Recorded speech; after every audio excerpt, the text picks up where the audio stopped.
Hello friends, আসসালামু আলাইকুম। আজকের রেসিপিতে স্বাগতম জানাচ্ছি। আজকে ভীষণ মজার একটি ভর্তার রেসিপি নিয়ে চলে আসলাম। এটা খেতে এতটাই মজাদার, তো আর কথা নয়, প্রথম থেকে শেষ পর্যন্ত ভিডিওটা দেখবেন। এই তো প্রথমে আমি এখানে আলু নিয়েছি, শিম নিয়েছি, টমেটো নিয়েছি, তারপরে হচ্ছে একটি পেঁয়াজ নিয়েছি বড় সাইজের, তারপরে কাঁচামরিচ নিয়েছি, পানি দিয়ে দিলাম 1 কাপ থেকে 1.5 কাপ আমি সিদ্ধ বসিয়ে দিয়েছি। দেখতে পাচ্ছেন এটা কিন্তু একদম পোড়া পোড়া করে ফেলেছি। এখন কিন্তু এটা পানিটা একদম শুকিয়ে গিয়েছে। এ পর্যায়ে আমি এটাকে উঠিয়ে নিব। তারপরে চুলায় একটি প্যান বসিয়ে 1 টেবিল চামচ সরিষার তেল দিয়েছি প্যানটার মধ্যে। তারপরে দিয়ে দিলাম শুকনো মরিচ কিছুটা, ঝালের পরিমাণটা যতটুকু খাবেন ততটুকু দিবেন। আমি তো কাঁচামরিচ দিয়েছি, ওটা নরম কাঁচামরিচ, বেশি একটা ঝাল না, তাই শুকনো মরিচটাও দিয়ে দিচ্ছি সাথে। 3 টুকরো দিয়ে দিলাম রসুনটাকেও খুব সুন্দর করে ভেজে নিচ্ছি। রসুনটা একটু লাল করে ভাজবেন, তাহলে একদম রসুনটাও কিন্তু নরম তুলতুলে হয়ে যাবে। এ পর্যায়ে ওই তেলটার মধ্যে দিয়ে দিলাম পেঁয়াজ কুচি।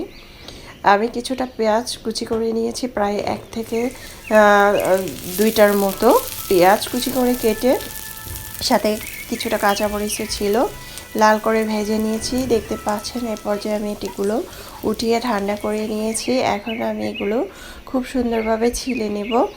শিমের মধ্যেও কিন্তু অনেকটা হাল থাকে, তাই ভালোভাবে ছিলতে হবে। আলুটাকে খুব সুন্দর করে ছিলে নেব এক এক করে। এখন আমি একটি বাটিতে মরিচগুলো ভেঙে নিয়েছি। আজকের ভর্তাটা এতটাই মজাদার, অবশ্যই আপনারা প্রথম থেকে শেষ পর্যন্ত ভিডিওটা দেখে তারপর বাসায় তৈরি করতে পারেন। যারা নতুন রাঁধুনি তাদেরকে বলছি, লবণ দিয়ে মরিচটাকে মেখে নিলাম। তারপরে সরিষার তেল দিয়ে যে পেঁয়াজটা ভেজে নিয়েছি সেটা দিয়ে দিলাম। তারপরে হচ্ছে পেঁয়াজটা যে সিদ্ধ করে নিয়েছি সিমের সাথে সেটা দিয়ে দিলাম। তারপরে রসুনগুলো ভেজে নিয়েছি সেগুলো দিয়ে দিলাম। তারপরে টমেটো নিয়েছি, কাঁচামরিচ নিয়েছি। এখন আমি খুব সুন্দর করে এগুলো ভেঙে নিব। দেখতে পাচ্ছেন খুব সুন্দর করে ভেঙে নিয়েছি। আজকের ভর্তাটা এতটাই মজাদার হয়েছে, গরম ভাতের সাথে মনে হয় যে আমাদের আর কিছুই লাগবে না, এতটাই ইয়ামি হয়েছে। এই তো সিল্কাগুলো ফেলে দিব টমেটোর। খুব সুন্দরভাবে এখন আমি এটাকে মেখে নিব। দেখতে পাচ্ছেন খুব সুন্দর করে মেখে নিয়েছি। এখন দিয়ে দিলাম ধনেপাতা কুচি। এখন আমি ভালোভাবে মেখে নিচ্ছি, আর লবণটা পরিমাণ মতো দিবেন। তারপরে এক এক করে আলুগুলো তো ছিলে নিয়েছি, এক এক করে আলুগুলো ভেঙে নিচ্ছি। আর যেহেতু এখন শীতকালে প্রচুর পরিমাণ নতুন আলু পাওয়া যাচ্ছে, নতুন আলু নতুন শিম দিয়ে এই ভর্তাটা এতটাই মজাদার। আজকে আমি যেভাবে তৈরি করে দেখাচ্ছি, এভাবে যদি তৈরি করে কাউকে খাওয়ান, তারা কিন্তু অবশ্যই আপনার প্রশংসা করবেই করবে।